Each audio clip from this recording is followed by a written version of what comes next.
त्या ठिकाणी एक लाकडी विकणारा मोळी विका त्या ठिकाणी आला। तो त्या ठिकाणी साधुवाणी आला व त्याने राजाने विचारले, हे राजा तू हे काय केले ते मला सांग। त्यावेळेस तो साधुवाणी राजा म्हणाला, हे साधुवाणी धन धान इत्यादी संपत्तीने प्राप्त व्हावी या हेतूने मी अतुल दिवस त्यांचे व्रत करते।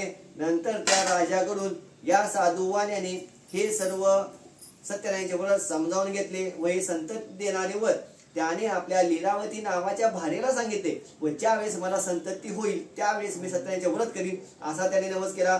नवस केल्यानंतर त्याची भार्या गर्भवती राहिली। नंतर तिला 10वा महिना सुद्धा कन्यात्न झाले। ती कन्या शुक्ल पक्षातील चंद्राप्रमाणे वाढू लागली, म्हणूनच तिचे नाव कलावती असे ठेवण्यात आले। नंतर काही दिवसांनी साधुवाण्याच्या भार्येने विचारले, महाराज आपण पूर्वी नवस केलेले श्री सत्यनारायणचे व्रत का बरे करीत नाही। त्यावेळेस तो साधुवाणी म्हणाला, हे प्रिये कलावतीच्या विवाहाच्या वेळेस हे मी सत्यनारायणचे व्रत अवश्य करीन। अशा प्रकारे आपल्या भार्येचे समाधान करून तो साधुवाणी व्यापारासाठी निघून गेला। त्याची कन्या कलावती गुणाने व वयाने मोठी होऊ लागली। आपली कन्या विवाहास योग्य झाली आहे असे म्हणून त्याने एका